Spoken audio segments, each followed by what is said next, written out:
This podcast is hosted by Buzzsprout. Podcasting isn't hard when you have the right partners. The team at Buzzsprout is passionate about helping you succeed. Join over 100,000 podcasters already using Buzzsprout to get their message to the world. If you want an upgrade, Buzzsprout has tons of guides to help you find exactly what you need. We use Buzzsprout and it's a game changer for us.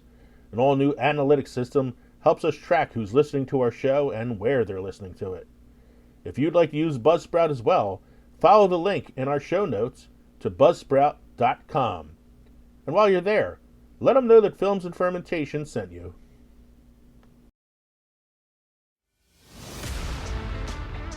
Hi, I'm Chris. And I'm Deb. And we host a pretty fun podcast called Today We Laughed and Learned. You know, this is where we discuss all the things we should have learned, but, well, never did. And we have quite a few laughs along the way. Today we laughed and learned with Chris and Deb. We're curious about everything. Experts on nothing.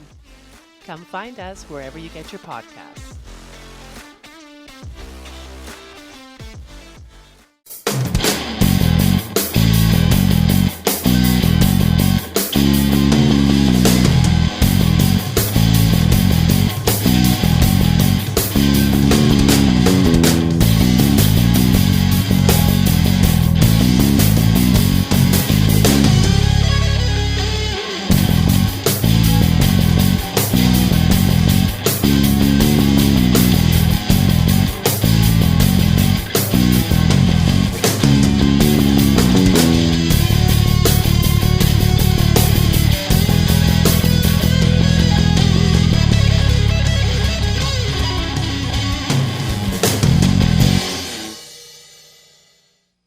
Hey, everybody, welcome to episode 119 of Films and Fermentation. This is the second episode of our 7th season. If you didn't listen to our season premiere, why not?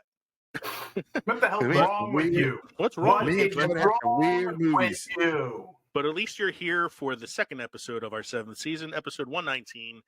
It's actors who crushed it in their screen debut. Mike, it's debut, not the butt. The butt. Actors That's- crushing the butt, though. Come on. And the butt. We can do that on like the Valentine's Day episode if you want, actors who crush the butt. That's right. We are Films and Fermentation, a movie and alcohol podcast. I'm Leo. I'm Kevin. I'm Mike. We're just three friends who like to talk shit about movies while getting shit-faced. In this episode, we're going to be taking a look at actors who did so well in their debuts that you knew that they would be major stars for years to come. Now, the caveat to this is we are looking at actors who crushed it in their film debut, not people who started in TV and made their way to movies afterwards. For example, Robin Williams crushed it on Happy Days, which led to the spin-off series Mork and Mindy, but that was television, not movies. So we're only looking at movie actors here. Don't forget to drop us an email at filmsandfermentation@gmail.com or visit linktree.com/filmsandfermentation to find all of our social media and podcast links. We're on Twitter, we're on Instagram, we're on Facebook. Yes, I said Twitter. I still refuse to call it X.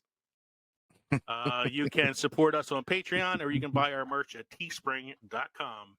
Please become part of the Films and Fermentation family. Kevin needs new equipment. I need new equipment. I think we should put ourselves on MySpace. I hear it's coming back. MySpace. I actually think I'm going to take a look at it afterward just for shits and giggles. So what are we drinking this evening? I'm going to go first because I have a little story with mine. So I said, what would be time ago? Sorry. a long time ago? Well, it actually is a long time ago because I was thinking to myself, what would be a good drink to have on an episode where we're talking about debuts? So I went all the way back to December 2020 and listened to episode 1 of Films and Fermentation Oh, God, please no. because I wanted to hear what I drank on that episode. And I had a Bombshell hard cider from Warhorse Brewery in the Finger Lakes. And the one that I had was like a fruit punch hard cider, which tasted a little bit like Hawaiian punch. And the first episode, we did movies from our youth, which is why I decided to drink the Hawaiian punch flavored drink. So I said, well, I'm going to go back to that, but I don't have that particular flavor. But I did have some Bombshell hard ciders in my fridge. So I'm drinking the Winterberry hard cider from Bombshell in Warhorse Brewery in the Finger Lakes. Got the nifty pinup on the front, like all the cans do. And this is a blueberry raspberry cider, which has a fairly similar taste to the fruit punch one that I drank before. But that was my story. I went all the way back and listened to episode 1, and thankfully, I only had to listen to like the first 5 minutes to find out what I drank. I didn't have to listen to the whole episode. That It's would've been stellar rough. entertainment you missed out on. If you are new to our show, I recommend starting from this episode and working your way back. Instead Why of would you starting want from them the to beginning. continue listening? You don't want it to get progressively worse. You want it to get progressively better. Yeah, if you'd like to do it the other way, start from like season 2. Yeah. Yeah. Or maybe like halfway through season 1. Yeah, because season So- 1 has my rant about, X-Men in it. So Yeah, that was episode 2. I know, unfortunately. Skip episode 1. Just go right to episode 2. So who else wants to tell me what they're drinking tonight? I will go if you don't mind, Michael. Go ahead. This is a debut beer. This is actually one of these interesting things where you've invited people over. People bring different beers for you to try to see if you'll like them, and you don't always catch what they throw in the cooler or throw in the fridge. So this big bad boy. This is a 1 pint, 1.3.2 fluid ounces, 9% alcohol by volume. Sorry. This is Double Dale's Imperial IPA from Oscar Blues Brewery. Now, I've only had one type of beer from Oscar Blues Brewery. I think it was called 50 Cent. And it came out like motor oil. That's how thick it is. It's a good thing I'm off tomorrow because I'm pretty sure this will mess me up pretty bad. But this is a mystery beer, so it's a debut. Can't say whether or not it's going to make it, a grand slam or not, but I'll tell you in a moment.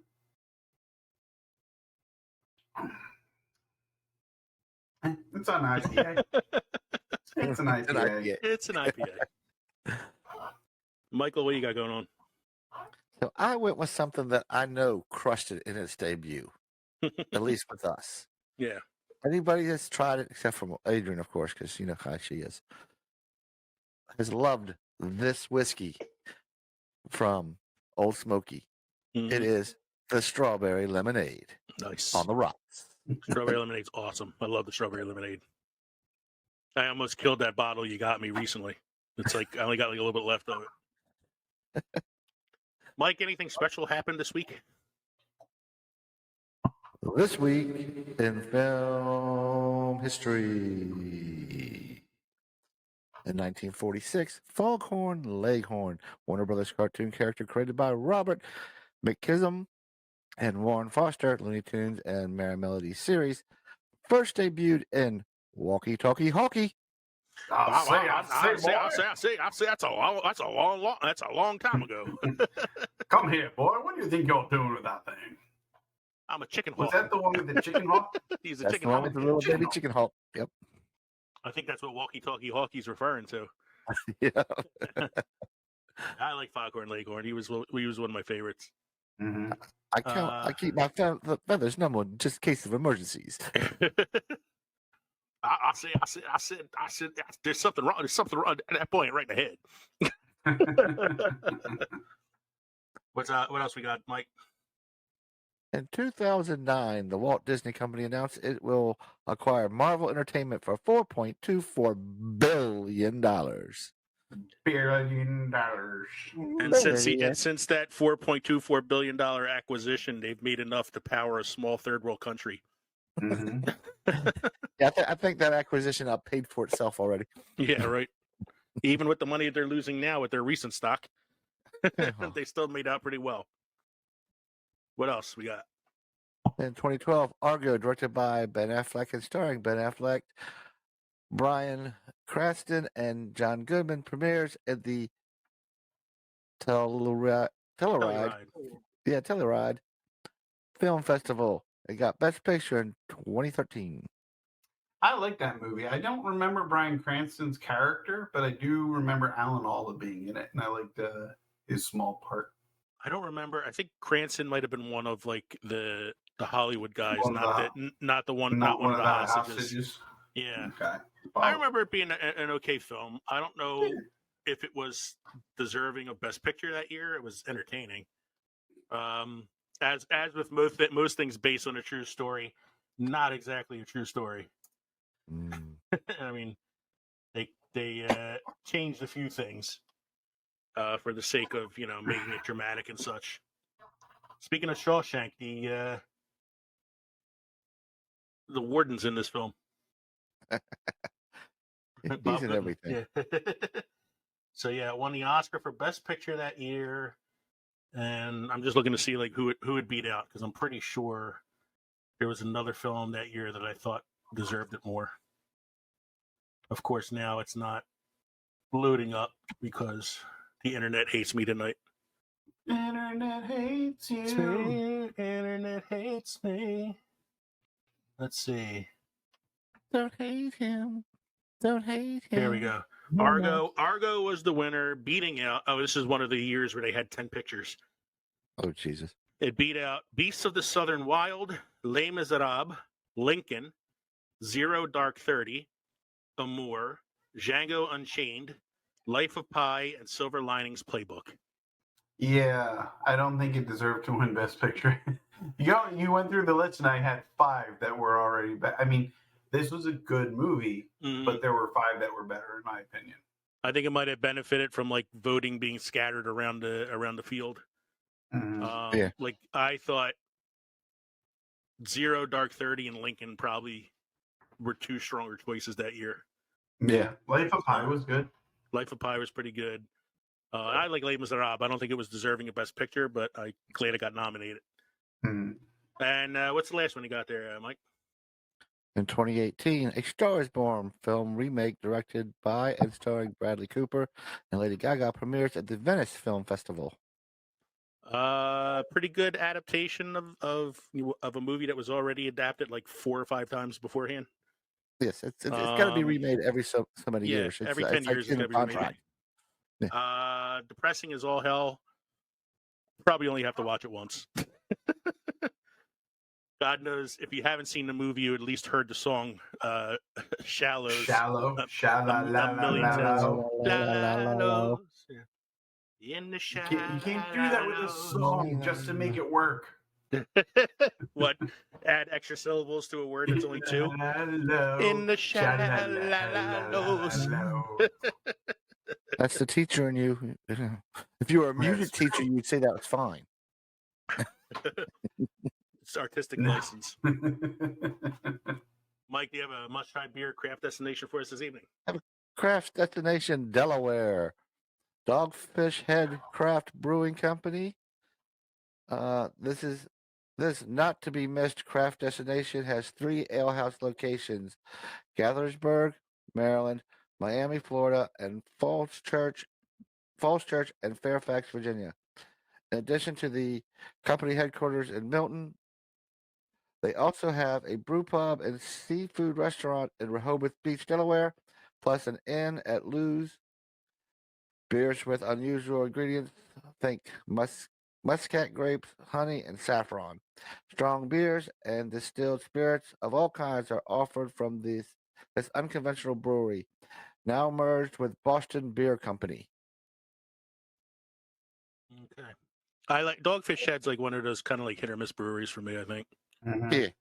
I think Some they had really- one that was called Midas Touch, which was pretty good, if I'm remembering correctly. Is Dogfish Head the one that makes Raging Bitch?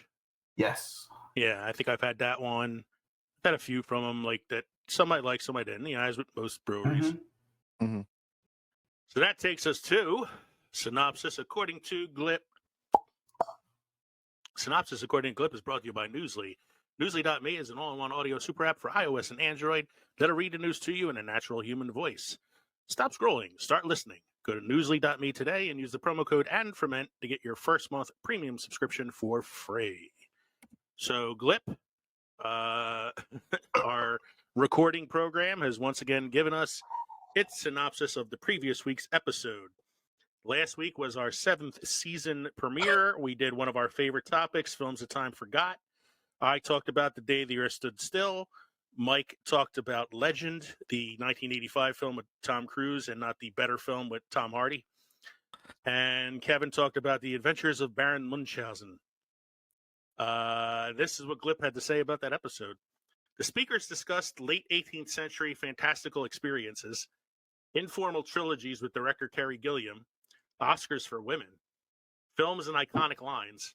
The participants discussed Nerds, Time Forgot series, Big Sleep, childhood depictions of depression, right recording equipment, and the popularity of the film on Rotten Tomatoes. As always, 100% accurate. We do talk about recording equipment.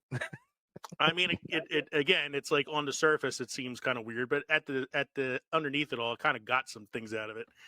So the 18th century fantastical experiences was Baron Munchausen. You talked about how he had two previous films, Terry Gilliam, that kind of made up an informal trilogy. The Oscars for women, we were talking about Sarah Polley and how she's gone on to write behind the scenes more than act on screen. The films and iconic lines, I think, just is general for us in discussion. Yeah. Nerds, that's our we were doing our recording for the Fandalorians. Yeah. Time Forgot series, that's what the episode was. Big Sleep was what Mike talked about in the film history facts that week. Childhood depictions of depression was a holdover from the previous week, and we were talking about Inside Out. Inside Out. That's because it was in the Glip. It was in the Glip. It was in the Glip reading. Right, yep. Recording equipment is something we joke about every week for, asking people to support us on Patreon so we could buy Kevin better equipment. And we were comparing things with Rotten Tomatoes again last week. Yep. So that was our synopsis according to Glip. All right. We're going to take a short break. And when we come back, we'll be going into our main segment. Actors, not actors who crushed it in the butt, but actors who crushed it in their debuts. We'll be right back. Hello, Spooklings. I'm Jason. And I'm Kathy. And we're the hosts of the weekly podcast, All Hallows Eve Podcast. We are a husband and wife duo with a passion for anything spooky, macabre, and true crime, sprinkled with our own twist of comedy. We explore topics such as the history of Halloween, the Butcher of Plainfield, Hocus Pocus 2, urban legends, superstitions, and more. So come join us as we go down the rabbit hole that is All Hallows Eve Podcast. Listen and follow us at allhallowsevepodcast.com or your favorite podcast provider. Stay spooky, my friends.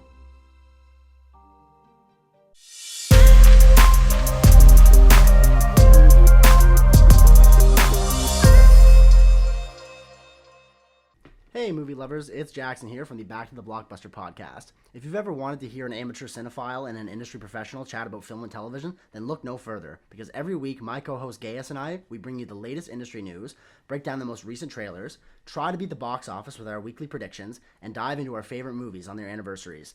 And every second Friday, you can look forward to the Back to the Blockbuster spin-off, Deep Dives with Owen and Gaius, where the duo dissects a movie of their own choice. All this and more wherever you get your podcasts. We are back from our short break. I have switched to a new drink because I killed that other one really quickly. So I'm staying with the Bombshell. I unfortunately was out of the Winterberry one, so I went back to Bombshell Hard Cider Apple Cider. This is their original flavor, the one that started it all. And it is, I haven't had this in a while, it is tart. Tart.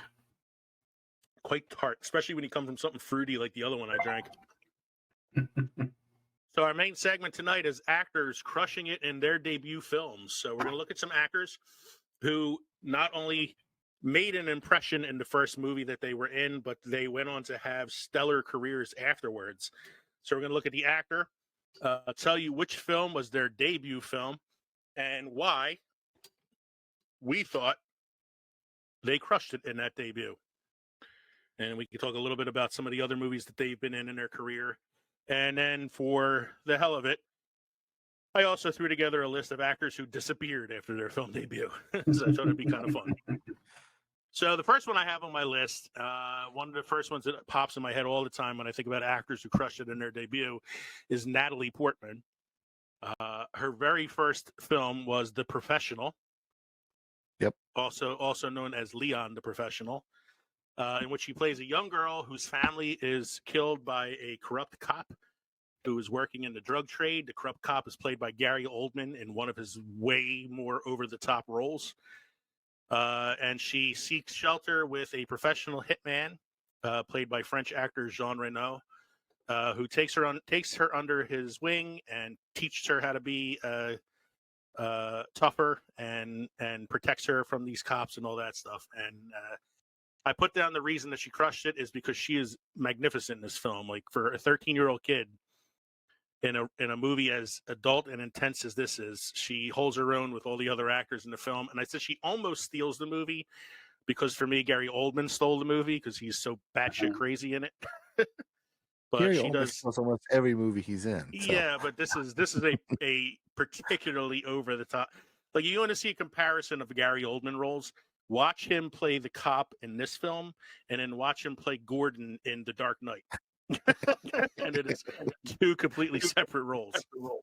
But then you look at Natalie Portman in this film, and then her second movie is one of my favorites. It's called Beautiful Girls. She made it the same year that she made The Professional, and she steals that movie for sure. And then she goes on to have an Oscar-winning career, winning the Oscar for Black Swan, starring in hundreds of films now. Still at a very young age, a lot of movies. Of course, we know her from the Star Wars prequel trilogy, in which she definitely phoned it in. Not a highlight of her career.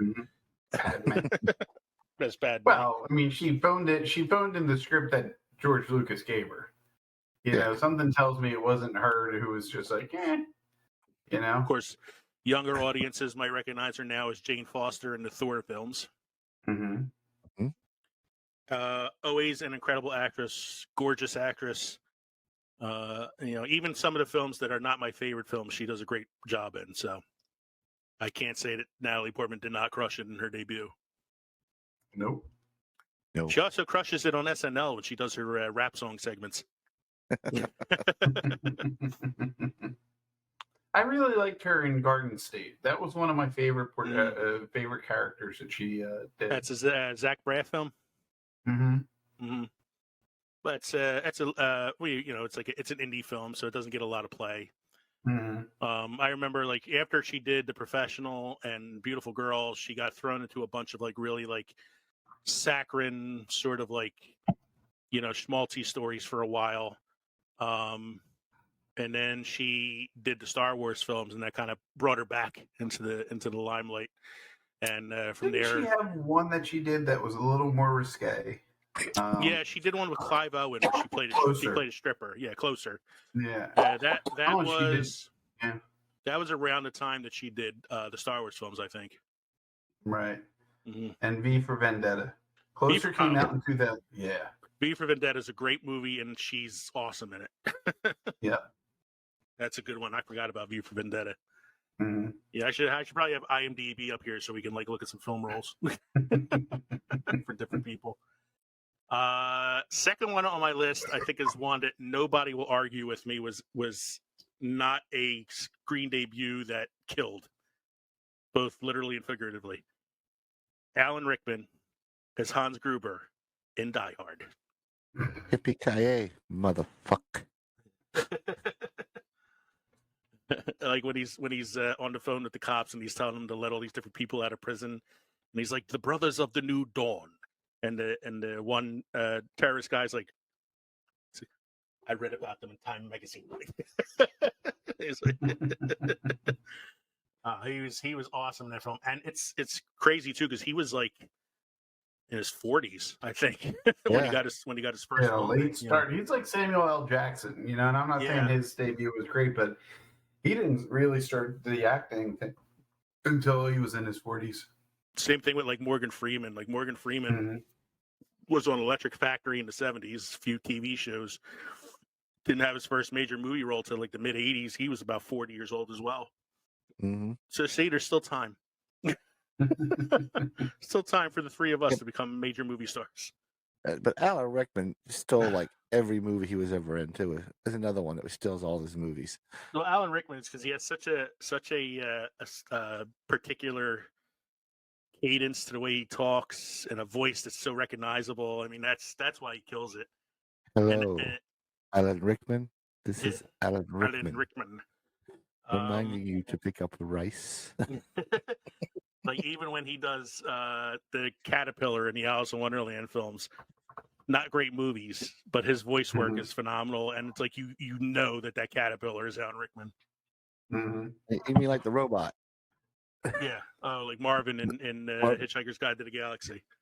Not that anyone's asking about me. So yeah, he did some TV, but nothing that really stood out. It wasn't until he did Die Hard, his first major film release, 1988, that he took off. From there, he did January Man, Quigley Down Under, her very underrated B film. Yeah. Truly Madly Deeply. Deeply was actually Robin, a decent. I think the next film that kind of like he stole it is Robin Hood. Yeah. I'll cut his heart out with a spoon. Why a spoon, cousin? Because it's blunt. It'll hurt more. He showed he had a romantic side when he did Sense and Sensibility with was it Emma Thompson? Emma Thompson. He played Rasputin in a TV film. He was in Michael Collins. He was in Dogma. Don't forget Dogma. Quest. Don't forget Dogma, Oh, where yeah. he plays Yeah. Metatron. He was in plays Metatron, right? Metatron and Dogma. Metatron. Then in He's the voice of God. I love about Galaxy Quest is he plays this character who's a Shakespearean actor who hates the fact that he was on a sci-fi show and has to wear this head prosthetic, but never takes it off the entire movie. Even when he's home alone in his apartment, he still has the head prosthetic on. I thought that was an amazing choice. So many movies. There's a lot that I haven't seen. I have to go back and visit my Alan Rickman IMDb here. And then I think younger audiences, of course, would know him best from the Harry Potter films as Severus Snape. Again, stealing scenes left and right in those films. And one of my favorite movies, Love Actually, where he plays Emma Thompson's cheating husband. We got to hear his singing chops in Sweeney Todd. Yes. Yeah. Of course, everybody singing in Sweeney Todd was not exactly singers. They just had the right voice for that type of musical. True. God, I love Alan Rickman. I miss him, man. Underrated, I think, as an actor, because I feel like he never got an Oscar nomination. He probably should have for at least one of his roles. Yeah. The next one I have is The Birth of a Scream Queen, and that is Jamie Lee Curtis, whose first movie ever was John Carpenter's Halloween. And she recently won the Oscar for Best Supporting Actress for Everything Everywhere All at Once. So a career that has spanned decades. Not to mention, not to mention, she was the spokesperson for the yogurt that makes you poop. Oh yeah, probiotics. Probiotics. I love a good probiotic. Yeah, she did Halloween, then The Fog, then Prom Night, then Terror Train. He was in Trading Places with Eddie Murphy and Dan Aykroyd. And True Lies. True Lies. She had that great dancing. A Fish Called Wanda. Fish Called Wanda. She's great in that movie too. I love that movie. I got to rewatch that again. That's a great movie. Yeah.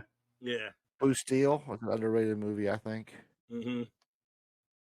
My Girl. And she was on not American Horror Story. What's the other one that Ryan Murphy did that was like a Scream Queens? He had a series called Scream Queens. It was like a side hustle for him. She was on that for a little while. I thought that might have been a reality show. Scream Queens? I guess I'm wrong. Yeah. There was. I'm probably wrong. I don't know. No, it was a anthology show similar to American Horror Story, but it focused on a group of like young girls. You know, like the kind of characters you would see in horror films. Okay. And she We played. can't forget she was in Knives Out. Knives Out. Oh, Knives Out's a great movie too, man. Yeah. She's like understated because she's done so many friggin' movies, and a lot She of does them, a lot of TV shows too. A lot of TV shows, and a lot of them she's just a character actor. Like, you know, she comes on, does a few scenes, she kills it, and then she moves on to the next project. You know, I was surprised when late- she won the Oscar. I thought the Oscar this year was going to go to Angela Bassett for Wakanda Forever. So I was happy she won, but kind of shocked that she won too. And her latest project would have been the Haunted Mansion, as she plays Madame Leota. The new one with Rosario Dawson and Owen Wilson. Yep. The Did they next bring one, back Eddie Murphy for that movie? no, Hell no. they didn't bring anybody back from that other fucking movie. The next one is another actress, badass actress. Badass is born in this film. Sigourney Weaver's first movie role, Alien. Oh God. I was shocked to see that was her Sigourney premiere Weaver's a film sexy role. woman. I thought she had done other things, but I think she was more like a stage actor before doing Alien.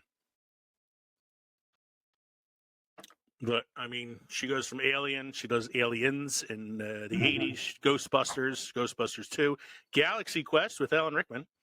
Yeah. I can't forget that. Now she's like kind of like an elder statesman actress where she just kind of pops up in cameo roles in movies all the time. Or does like the voice of the computer in WALL-E. As herself. And she was in As herself. which one was it?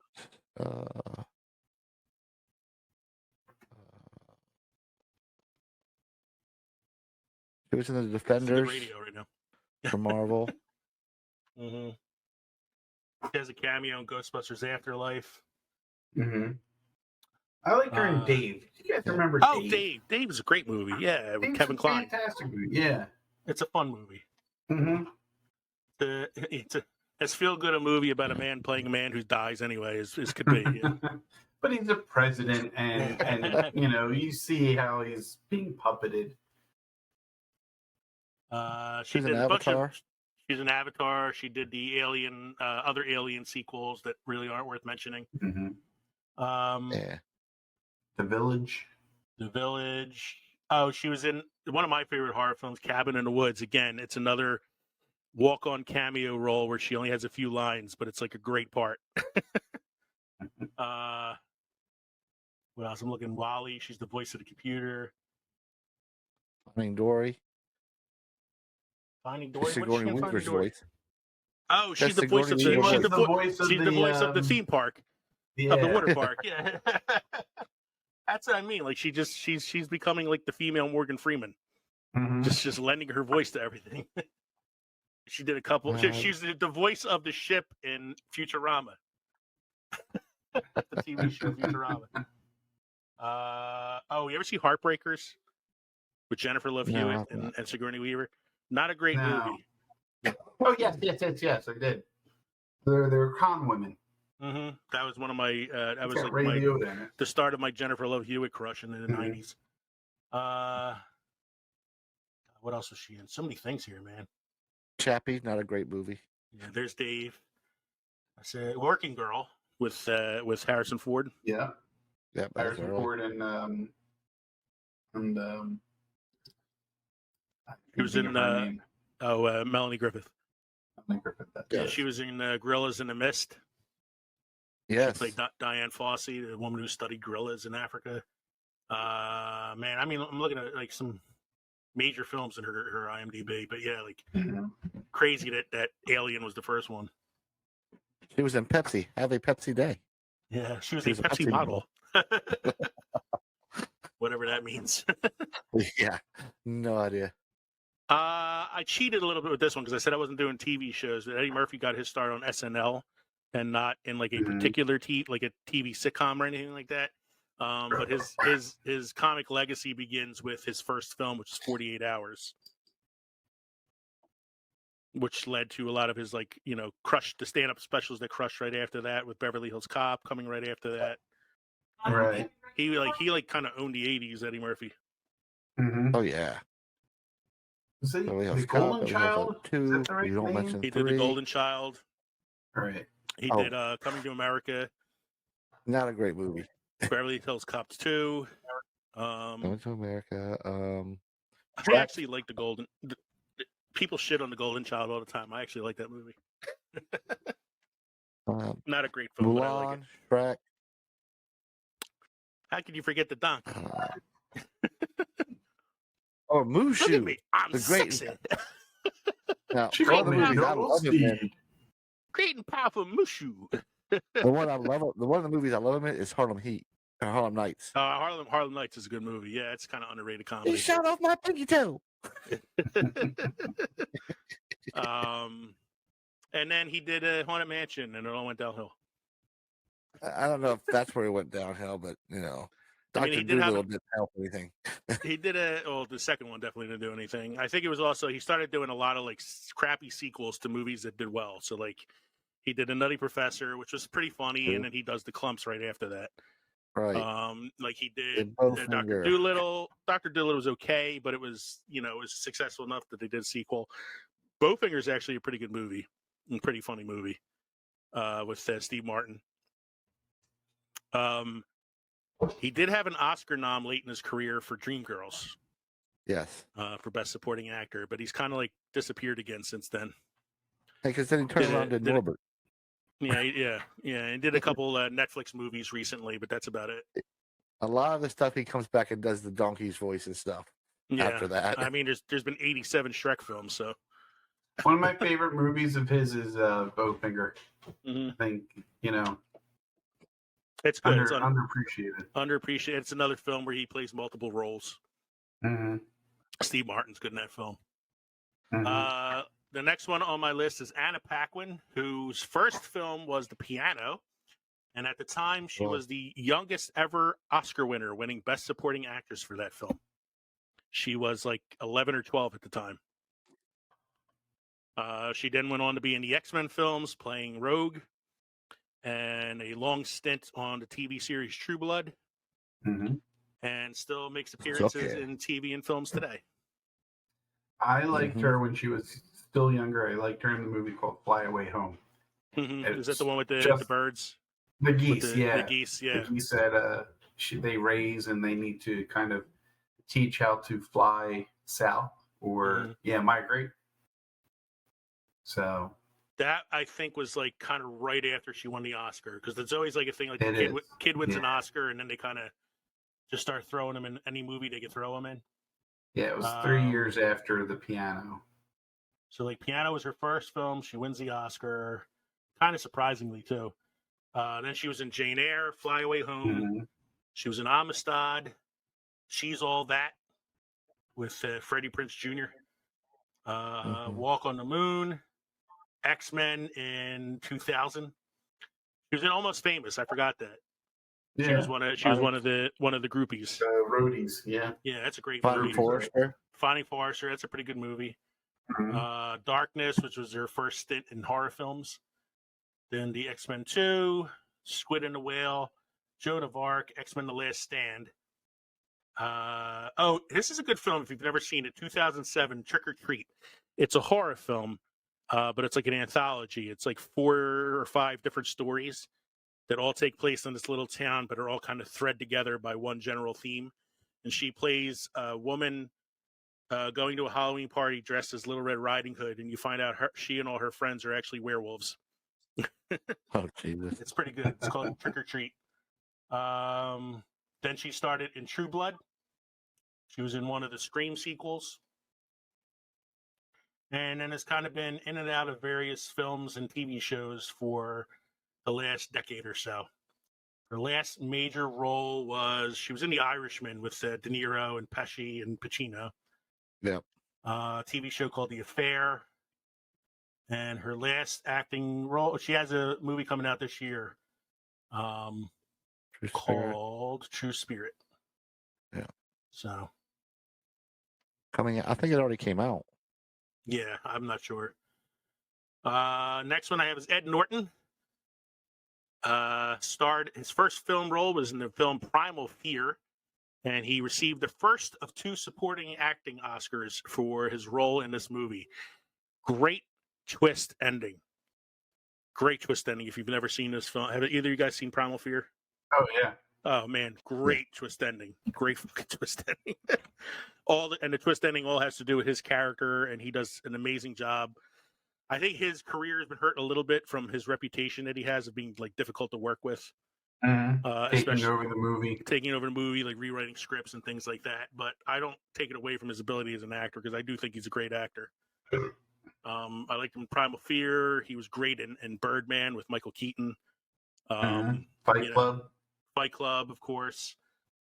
He became one of Wes Anderson's pets. Yeah, he's definitely a Wes Anderson guy. I liked him in I like the Italian Job. That's not a great movie, but I liked it. Yeah, it's all right. Him and Mark Wahlberg and Charlize Theron and all. All right, I'm going to start flying through some of these a little bit. Next one I have is Julie Andrews. I did not realize that Mary Poppins was Julie Andrews' first movie role. No, neither would I. Again, Yeah, she's no. somebody who I thought had been around for a while before that. But this was she was again a stage actress, especially in England on the West End. And then she got the role of Mary Poppins, which garnered her an Oscar for Best Actress in her very first movie role. And a legend is born because she goes on to do Sound of Music right after that. A number of musicals. I mean, that was the majority of her early career was musicals. She's in one of my favorite, like, kind of lesser known films from the 80s. It's called Victor Victoria, where she plays a woman trying to make it in the music industry in Paris in the early 1900s. So she pretends to be a man, pretending to be a woman. So she's a woman pretending to be a man, pretending to be a woman. And it kind of, and then, comedy ensues from there. She's been in all the Princess Diary films later in her career with Anne Hathaway. Still Right, kicking the it. Third, Enchanted, Despicable Me, Aquaman, Who? Aquaman. Did you say Aquaman? Catherine. Yeah. Voice of Carathan. I haven't seen Aquaman, so I had no idea that Julie Andrews did a voice in Aquaman. Yeah, neither did I. Wow. Oh, I forgot she was in Despicable Me as Gru's mom. Yeah, she's Gru's Oh, no, mom. here's the one that made her. Tooth Fairy. Tooth Fairy Tooth Fairy. with The Rock. 2010. Are you talking about the movie with The Rock? Yes, movie with The Rock, Tooth Fairy. I did not know Julie. I guess Julie Andrews is not above taking a paycheck. I did not know she was in that movie. I had no interest in seeing The Rock in Tooth Fairy. With Seth MacFarlane as well. Jesus. Ashley Judd. Next one I have on the list is Orson Welles. He had started his career as a radio actor mainly on the Mercury radio show. He's the voice behind the War of the Worlds scare in 1929. But then he would go on to write, direct, and star in his very first film, Citizen Kane. This, again, is another one I was stammered to find out that this was his first movie role. Because, like I said, he wrote, directed, and starred in it. Received Oscar nominations for all of those things. And went on to a legendary career afterwards. And this movie is often cited as the greatest movie ever made on a number of film critic lists. Of course, later in his career, he would be hurting for money and do anything from commercials for frozen peas to the voice of Unicron in the Transformers cartoon movie. But it's hard to not call it a crushing debut when your first film is Citizen Kane. Yeah. Next one I have is Jamie Bell, whose first movie role was Billy Elliot. Billy Elliot's like the little indie film that could. Kevin, you have seen Billy Elliot, right? I have the boy that wants to dance. Yes, he wants to be a ballerina. Yes, and I believe his father has words about it. His father wants him to take up boxing. Yes. His father, of course, played by Colm Meaney, best known as Chief O'Brien on Star Trek: The Next Generation. O'Brien. For playing a hard ass. Jamie Bell would go on to a career that includes films like Snowpiercer, Jumper. The shitty Fantastic Four film.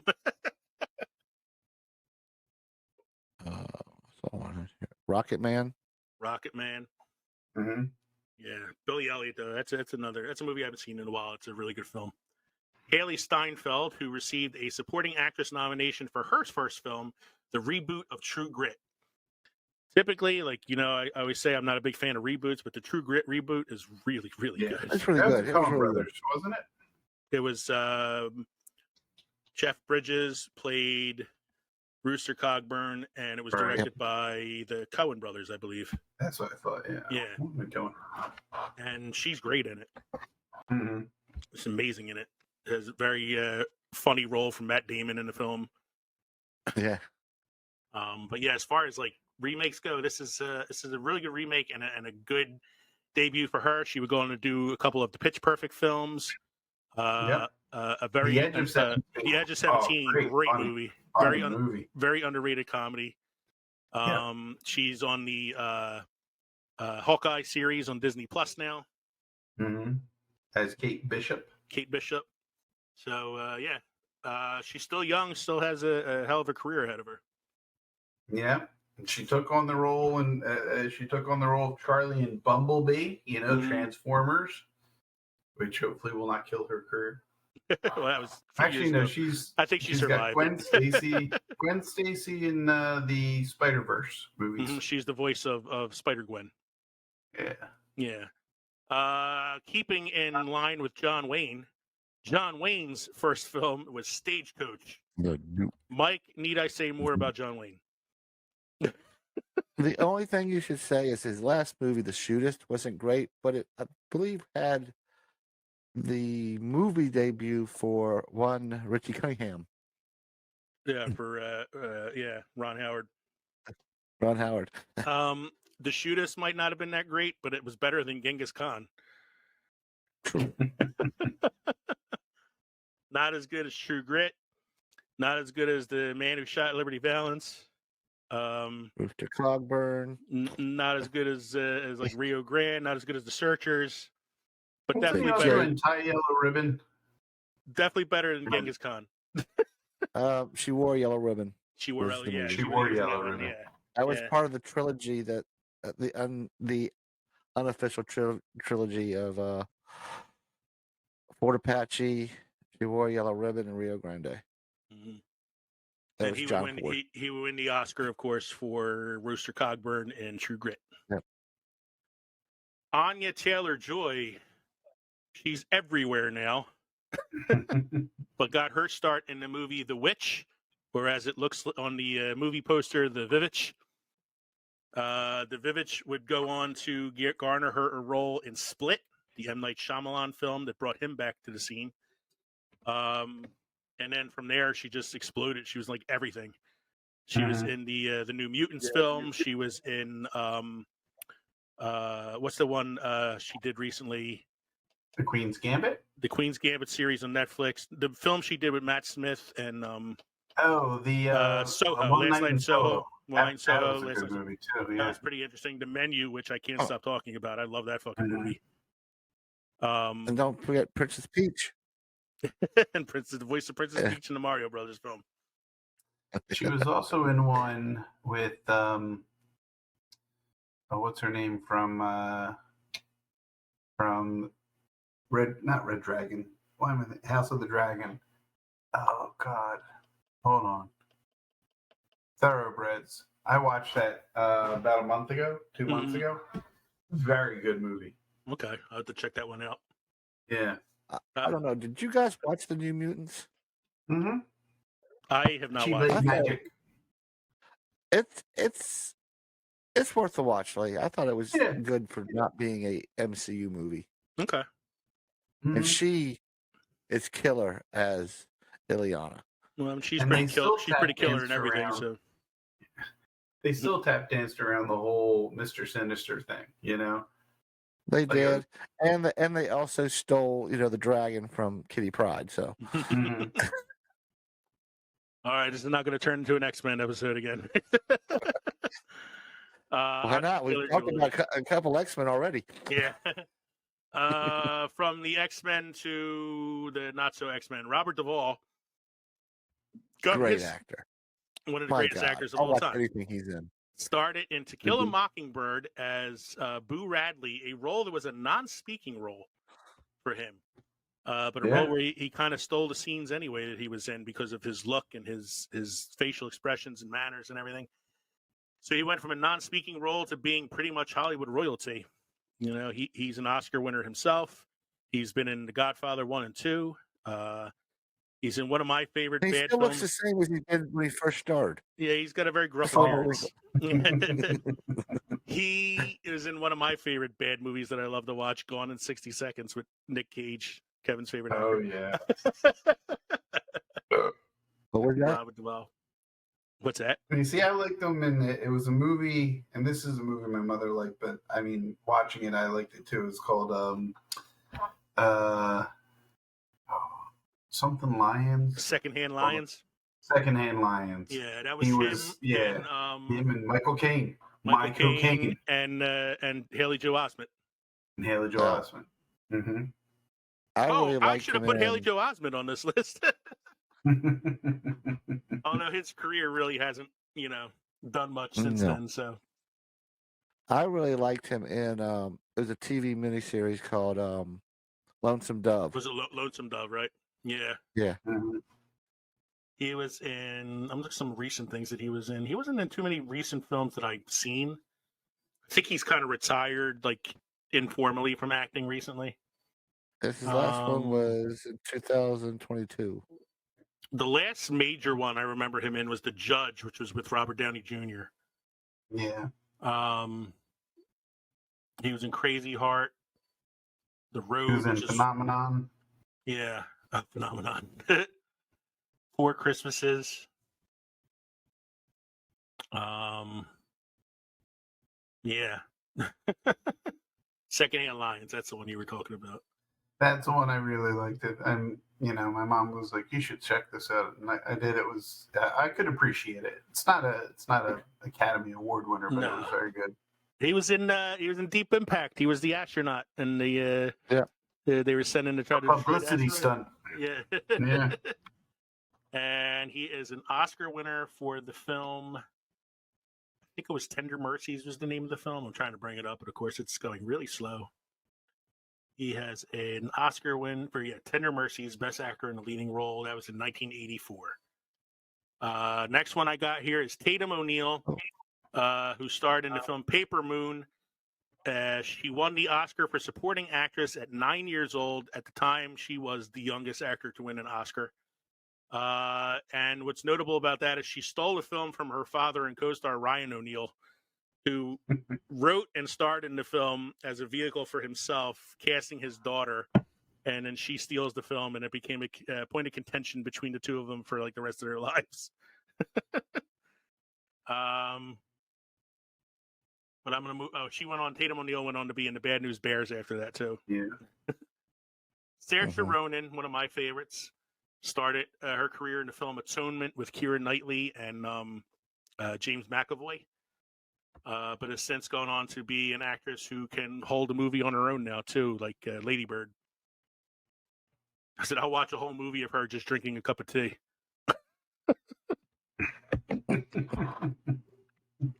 Whoopi Goldberg, shockingly, her first role was a dramatic one in The Color Purple. Mm-hmm. And I remember her telling a story about being called into Spielberg's office.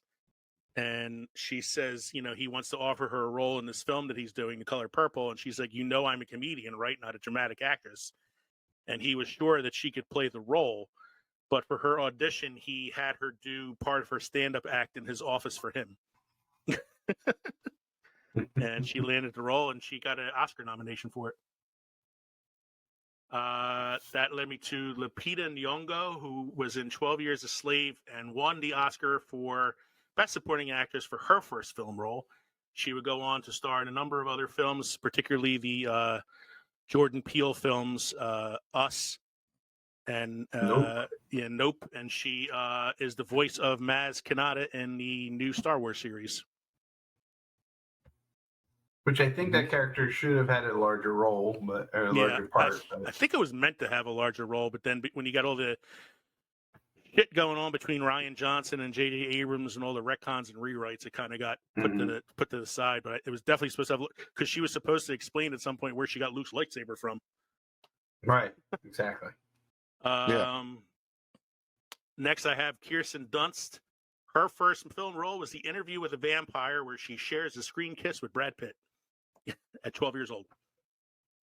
Brad Pitt was like, 50. 50. And then He's you got Tom he's a Cruise celebrity with her, too. vampire. He never ages. And Tom Cruise is in that film. I like Interview with the She Vampire. went on. I like I do. I thought Kirsten that was Dunst. it's a very good movie. Yeah. Mm-hmm. But then she went on to, of course, be in the original Spider-Man films with Mm-hmm. Tobey Maguire. When she shared the kiss with Tobey Maguire upside down. Upside Down, yes. Best Kiss Award at the MTV Movie Awards. And then He was in the Little Women. Little Women. Version that only my wife really. That's her version. And it's like, there's other. Nope. She made a comeback recently too. She was in The Power of the Dog, which she received her very first Oscar nomination for Best Supporting Actress. Mm-hmm. But yeah, it's hard to beat your being 12 years old and your first movie, you're kissing Brad Pitt. She was in Jumanji. She was in Jumanji. Mm-hmm. She had a pretty substantial child career. Yeah, before, her child career went pretty well. Then she was in Dick. She got Dick. And then she kind of disappeared for a little while. Well, that's because she did The Crow Salvation. Well, she did some theater, some TV, things like that, and then came back with The Power of the Dog. And then I have Matthew McConaughey, whose first film is Dazed and Confused. What can I say but all right. Who'd have thought the man would have the career he had when he played a role where one of his lines was, "The thing I love about teenage girls is I keep getting older and they stay the same age." And then he, of course, would go on to win the Oscar for Dallas Buyers Club. There's a great cameo in The Wolf of Wall Street. And I just recently watched, I don't know if either of you guys have seen this series before, True Detective on HBO. So no, I haven't seen it yet. It's a 3 seasons, and each season it follows different actors playing different characters at different times. And the first season follows him and Woody Harrelson as detectives investigating a ritual murder in Louisiana in the 90s. And it came out in 2014, and I'd never watched it before. And then I saw scrolling through HBO Max the other day, and I was like, you know what? I always wanted to check the show out. I might as well watch it. And I finished it in 2 days. It was so freaking good. It was amazing. Him and Woody Harrelson are fucking incredible in that show. So that leads me to the last part of tonight, which is 5 actors who disappeared after their memorable first movie roles. Starting with one of my favorites, a kid who was discovered on a playground. And that kind of explains why his career didn't go anywhere after this. Eddie Furlong, whose very first movie role was Terminator 2, Judgment Day. Where is he now? He's at home washing his tights. Actually, that reminded me of something I saw the other day.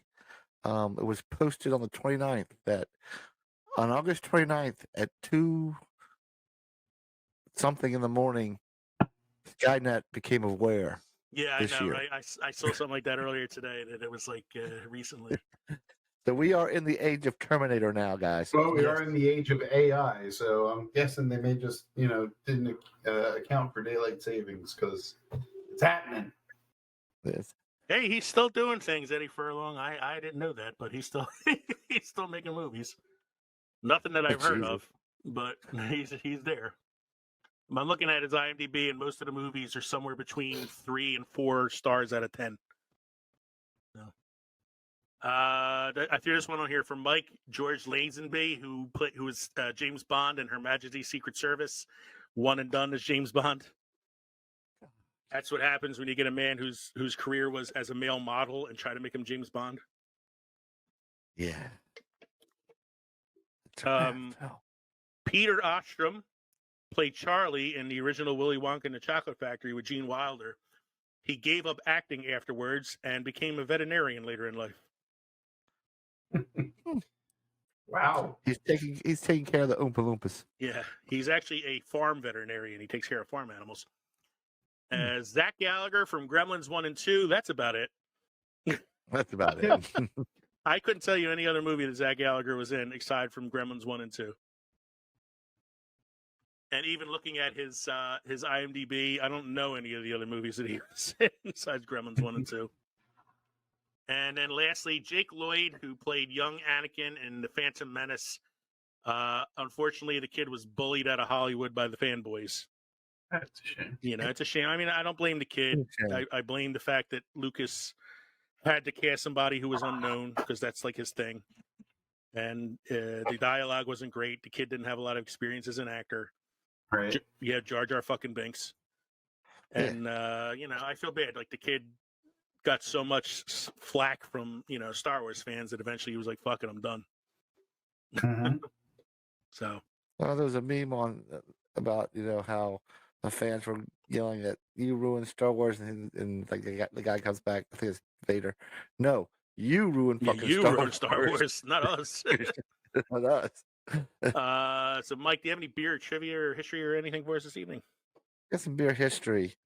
By the 13th century, the English town of Burton on Trent had become famous for its pale ales, having learned that the local water supply was particularly suited to this hoppy, fruity style that was brewed nearby by the Wetmore Order of Monks.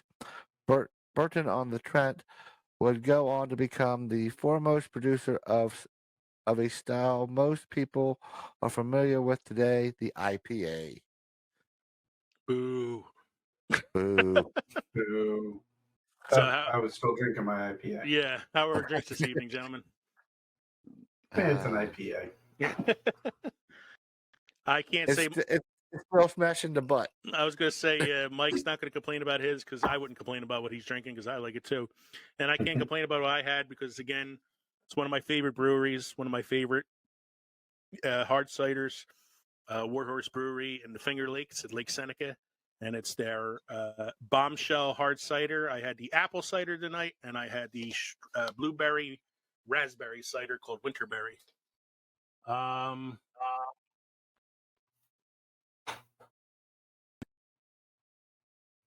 So, thank you everybody for joining us for episode 119.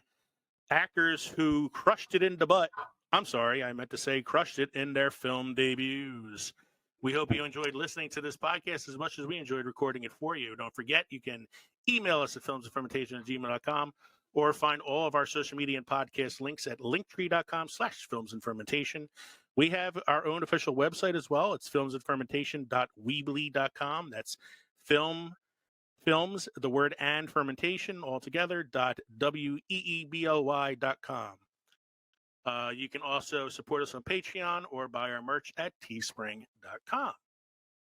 Become part of the Films and Fermentation family.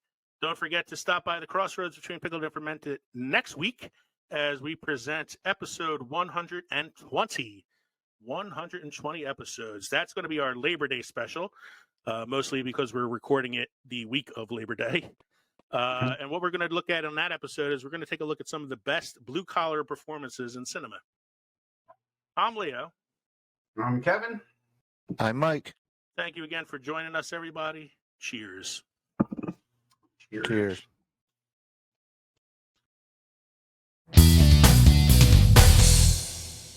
Oh my God. There's like a whole process, so I got it done. So we don't have to pause and restart now. So, are there any additional features that come from the? From what I saw, it had like a few like extra things, nothing like super special. The main thing is unlimited time. We have unlimited recordings, and we can have up to 200 people in a show at one time if we want. Wow. Jesus Christ. That would be a fucked up show. The free version was only 100. Everybody from Lord of the Rings, including the orcs. I know. So, I told you something wrong the other night, guys. Okay. When we were doing our Star Trek episode, I realized it last night when I finished season 1 of Brave or Strange New Worlds. I told you it was Captain Kirk's father on the Enterprise. It's his brother. His brother, right? Yeah, I haven't watched the show, but I saw something about it, like on an article somewhere. So it's his brother Sam. Sam Kirk. Yeah, Sam Kirk, who was mentioned in the original series and died off camera.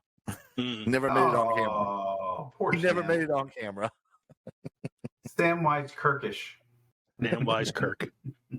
You guys, have you guys caught up on Ahsoka? Yes, I have. Man, it's been really good. Oh God, it's been real good. It's been so good. I love Tenet as a robot too. Yeah, Tennant's voice as the robot is great. Was he the original robot in Clone Wars? No. It wasn't him. No, Nope. he's awesome though. I think Chopper's great. Chopper's funny. Rosario Dawson's great. Mhm. I like the actress they got to play Sabine. Oh yeah, Yeah. She's pretty good. She's really the one Hera, the that's Mary Elizabeth Winstead. Yeah. Yeah. She's married to Obi-Wan Kenobi.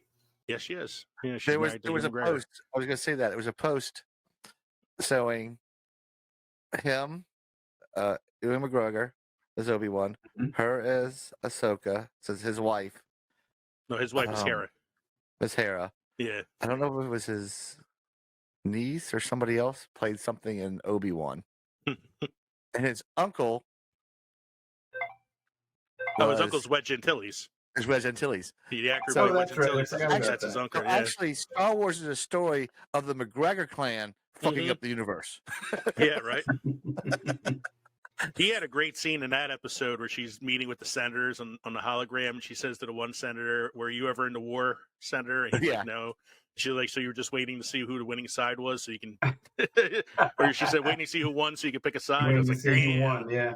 Yeah, she don't hold back. Hera never held back. God damn. Hey, everybody.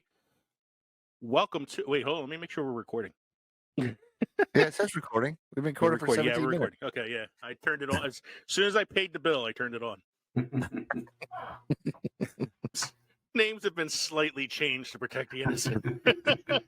Oh, wait a minute. Like, wait a minute, I am living rent free in her head right now. So here's another question for you. Hi, everyone. This is JJ, the co-founder of Good Pods. If you haven't heard of it yet, Good Pods is like Goodreads or Instagram, but for podcasts. It's new, it's social, it's different, and it's growing really fast. There are more than 2 million podcasts, and we know that it is impossible to figure out what to listen to. On Good Pods, you follow your friends and podcasters to see what they like. That is the #1 way to discover new shows and episodes. You can find Good Pods on the web or download the app. Happy listening!